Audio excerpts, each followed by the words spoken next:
Ro amahela hape ho Sunrise pele re papatsong ro ile ra o thabisa ka bashimane ba MC Fire ba re lehlanya. That's the song that we played for you before into the break. But right now we're talking something that's current, talking exam readiness. The National Senior Certificate is one of the most important qualifications one should acquire. It is also a minimum university entrance requirement, hence the emphasis of the importance for the best results. Today in studio, we're joined by Yunus Ibrahim from Star Schools and educational psychologist Fred Schouwink to speak about how the class of 2014 can best prepare for their final matric exams. You at home can take part in that discussion by calling us on 011-537-937 or 537-9345. And of course, we're on Facebook as well on Twitter. Gentlemen, thank you for joining us this morning. Let's kick off with you, Fred. We're talking about, just before the break, how, you said this is your busiest time. Are you getting a lot of students and parents bringing in their students because of the anxiety around exam preparation? And how do they psychologically prepare themselves, or should they? This is definitely a stressful time for matriculants, as to be expected. And I think, we have to understand what anxiety and stress is really all about. We don't necessarily want to get rid of this feeling, because it's exactly that feeling of stress that motivates us and propels us into action. So it's about managing it better, and it really is a mindset in terms of managing that. So being aware of our thoughts, being aware of our goals, what we want to achieve. So those are all very important factors that we need to look at. All right, we'll get into the details of the time management shortly. Now, Yunus, let me kick off with you. You have a program that runs throughout the year through Star Schools. It's sort of like a support to what goes on in schools on a daily basis. What sort of programs do you help, and how do they help students? Well, we run what we call the Saturday program, which is geared for learners that are within the school setup and want an additional push in particular subjects. We offer all those core subjects. We are completed with that Saturday school program as such, but what is very interesting for our matriculants, and in fact for grade 10s, 11s and 12s, we run at this time of the year what we call your revision and pre-exam program. So that is very, very focused. It's, for example, in mathematics, you will have a 4-hour session purely based on paper 1, where our educators would focus just on the important and key critical areas for paper 1 and give them that additional push for that particular one. So there is our revision and pre-exam program. It has started. We've completed with maths paper 1, and we have all the other subjects which will be offered in the next few weeks. Okay, so now as they run a revision program, I'm sure as a student you also need to sort of like have a set plan of like how you want to manage your time to make sure that you can be able to grasp what they're offering and do things on your own. How important is time management around exam time? It's absolutely critical. We have to be realistic in what we can achieve at this particular time, knowing that we literally a few weeks away from exams. So it is about prioritizing where you need to pay attention. To go through work that you already know well is actually time consuming. Rather focus on those areas where you yourself feel that you need to pay more attention, and space out your timetable in the subject that you have to pay attention to. I think a lot of students benefit from having not just one subject a day, but actually trying to cover 2 or 3 subjects, because the brain naturally takes in information if there's variety. If you sit with the same subject every day, the brain actually finds it difficult to consolidate all that information. So vary your timetable. All right, give us a call and be part of our conversation this morning on 011-537-9337 or 011-537-9345. How are you preparing for your exams, or how are you helping that learner in your home to prepare for the exams? Or you might have some tips actually that you'd like to share from your own previous experiences. Maybe you're not studying for matric, but you're preparing for another exam that you can share with our students this morning as we have the discussion in studio. Now, Yunus, let's talk about study skills and the sort of things that the programs that you guys run equip the students with. What sort of things? How do you help them, and how do they take that home outside of your program? I think very important, Penny, is learners tend to memorize and they want to swat. And I think with the change in the curriculum, with the new CAPS curriculum, there's an emphasis on not regurgitating, but rather on application. And I think if young people are going to rely on memorizing, they're gonna fall short. So it's very, very important that they try and make sense of the content and use it in the context of what is being asked. So it's very important that they do not try and swat, that they really make an attempt to understand what is being taught. I think it's little things, and if I may go into the examination session itself, very often you'll hear learners say, you know what, I was unable to complete the entire paper. Very, very important. Young people must read the instructions absolutely carefully. Very often you have choices in the paper. Choose 2 out of the 3 questions. And learners sometimes don't do that. And they try and answer the entire paper and they realize I'm short of time. What is also important is we hear learners say as well, you know, I know my work, but I don't know how to put it down. Now remember, the person that's marking your paper can only base it on what they see on your script. On your script, yeah. So it's absolutely important. I think I cannot overemphasize the importance of actually writing.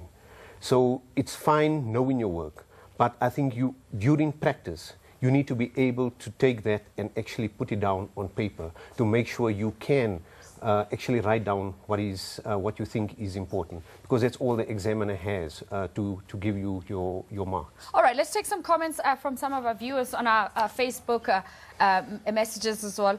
So let's talk to Faith and see what some of our viewers have got to say this morning. Thank you very much, Penny. Well, on Facebook, we posed the question, how is it that we can start getting matrics ready to prepare for their matric final examinations? And these are the various comments that have come out of Facebook this morning. Let's start off with Sia saying they must study wisely and not hard. Arthur Angry Bird saying education is prepared from primary up until you get to the high exams. So you must always concentrate all your life at school so that the high examinations will be better to you. Dumisa saying they must spend less time on social media and more times with their books. That's a very interesting comment there. Sanel is saying they must focus, practice, and study hard. Thea is saying they must leave drinking beers, move out around the streets over the night, and concentrate in studying. Dumisa, they should also be school camps. Bright Star saying maybe they must simply abstain and focus on the key to the future. Andrew saying they should start studying now, make study groups or even individuals if they do so. But there's power in unity. All the best to the examinations and to the matriculants. Guna saying the best ways is to revise using previous papers. And Nia is saying that they have to get rid of Facebook and social media in general. They must revise with their previous test question papers and watch programs of education on television, and must read their books so that they also work in groups by doing weekend studies in schools with one of their teachers. And Angel and Glover saying put your phone away and forget about social media and friends. Number 2, panicking and overstudying is a sure way to fail. Your studying schedule should have been set early in the year. At this point, you should only be doing is revising. Have a study partner, preferably not your friend, and all the best as well. So that is a message coming in from Angel this morning. Deborah Homed Singh saying they must start in January to study. Waiting for the 11th hour to prepare will never work. And Spotata saying that study hard, practice after passing. I think that the one message that is really coming across loud and clear on social media this morning is the need to put away the phones and stay away from social media while making sure that you focus. But I'll leave it up to your guests to discuss this further. It is back to you in studio, Penny. All right, let's take, thanks to Faith there, let's take some callers. Of course, Patrick. Patrick, thanks for joining us this morning. Quickly, your question and comment? Hello, how are you, Penny? We're good, thanks. I'm fine, thank you. Yeah, you know, myself, I just want to commend and ask for those men around there, because last year I did a matric, but it was a matric for later. I was going to school later on at night, so I was in Tembisa. But when I arrived there, I registered, and after that, when I tried to study after work, so I found that there's no any textbook there in Tembisa. So I just want to know, how can they assist those people who left school and then come back again so that to learn and pass matric? And then it was difficult for us to learn, and as an adult difficult student for us to write the case. Okay. All right, thanks for the call there. Let's take Climate from Alberton. Your question. Hello, Climate. Hello, how are you? Good, thanks, and you? Yeah, good, thanks. Ma'am, I would love to congratulate the department and its alliance. They are doing very wonderful in terms of supporting these children. Even now, I'm a teacher myself. I didn't go home. I'm from the other province. So we are busy trying to help these children to prepare for their examination. But unfortunately, these children have not shown commitment. We are going to school each and every day, teaching others, but out of 100%, you only find around 45% of learners. Yeah, coming to attend in a last minute, 2 days before they arrive. That's when they will be looking for you. Okay. All right, Clement, thanks very much there for the call. Hope that you enjoyed your International Teachers' Day this past Sunday. It's teachers like that we need. I mean, lack of commitment. I guess, you know, if you're part of a program like Start Schools throughout the year, and then is there a case of like you can only be part of the revision program? You don't have to be... How does it work? Absolutely. Even if you did not attend the Saturday school and you only want to come in for the revision program, that's fine. You're entitled to do so. So that's a separate program on its own. On its own? Yes. Okay. So now, this commitment thing, is it a psychological thing as well? Because he's saying, I mean, only about 45%. So is it a case of like the others might be going, look, it's already, I don't think I'm going to do that well. What's going on psychologically? It's certainly a mindset, but I think it's more than just that as well. I think parents play a very important role here. They need to model their own commitment to their children's education and encourage them. And students themselves need to see the value of education and hard work.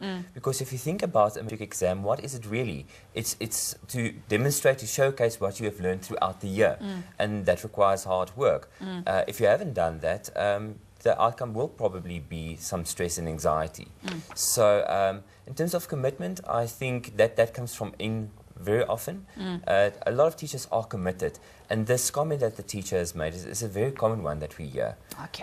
Yeah. Let's take Mateo from Vereniging. Mateo, thanks for your call. A comment quickly? How are you, Penny? We're good, thanks.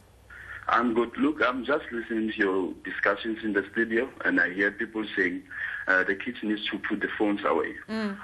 For me, the method of using a phone has worked for me because a phone has got the recording function. See, you can just read your studies and record them on your phone. And instead of listening to music or watching this silly stuff on the phone while you're in a taxi or walking around, instead of reading, you can just listen to your voice going over and over on your work. That has helped me a lot when I was in university, so I think that can work. Nice one. You're bringing technology into it. Okay. Yeah. Thanks for the comment. Let's talk about advice that you have for students who are feeling that, okay, I need to prepare. It's a short time period. What can you say, Eunice? I think like Fred mentioned earlier, everything we do starts with a particular mindset. I think our thoughts are so important. And if you're going to look at, we're at this point now before a big exam, and if you haven't worked throughout the year, that can't be changed. We're at this point now. And I think young people need to realize that all is not lost at this point. It can be done within the next few weeks. Obviously, you may not get the desired A or B, but you can still manage to get a decent symbol. So I think it's important, even at this late point, you need to be positive, you need to be absolutely focused.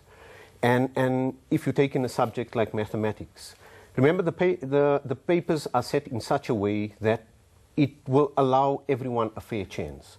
There will be a small percentage of questions which is based there for your high flyers as such. But generally, about 50% of the paper is there for your average learner to rise be able above, to cope. Yeah. So even at this late point, if young people out there feel they've not worked hard for whatever reason, I'm saying all is not lost. Very important, I think at this point, your best assistance would be your past examination papers. Go through those past papers.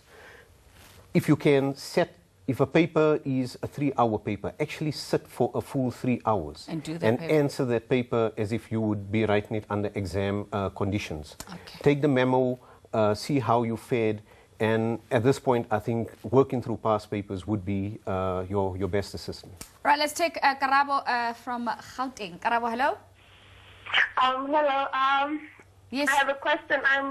I'm currently in grade 12. Okay.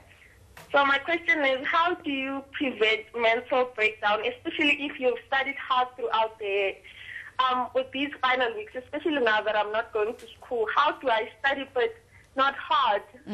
All right, thanks. How do you prevent mental breakdown? Fred, that will be for you because, you know, cheating comes in there like, okay, I think I know it, but, you know, information overload type of thing, and then I need to stay awake, and then people start, you know, taking all sorts of things and caffeine to get them going. How do you manage that anxiety properly? Let's look at 2 or 3 things. I think first and foremost, physiologically. So your mind will work at its best full capacity if you get enough sleep, if you actually try and avoid those caffeine drinks, etc., because that creates anxiety. So often the solution there becomes the problem at the end of the day.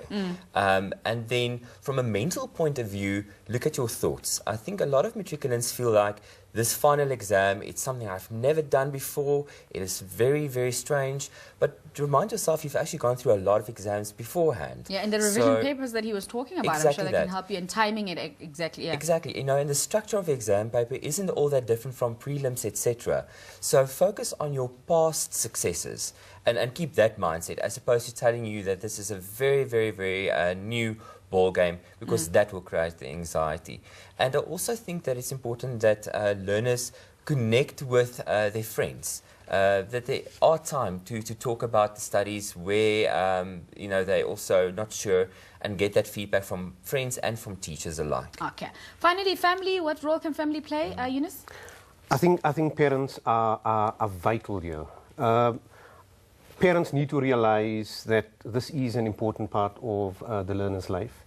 And I think they need to create an atmosphere that is very conducive, a stress-free environment. Okay. Take an interest, know your child's timetable, motivate, be positive, and the siblings as well. So just make sure that the environment is free of all the distractions, the TV and all of that. It's not at a level where it's going to be distracting. Okay, guys, you know, Fred mentioned about, you know, with your friends. I'm going to say very important. It can also be a disadvantage in some. Okay. Make sure you associate with positive friends that are positive. All right, we'll have to leave it at that, guys. Thanks very much for coming through and chatting to us this morning. That was Eunice Ibrahim from Star Schools and educational psychologist Fred Schouwink chatting to us this morning. Class of 2014, no pressure, but we want you to pass.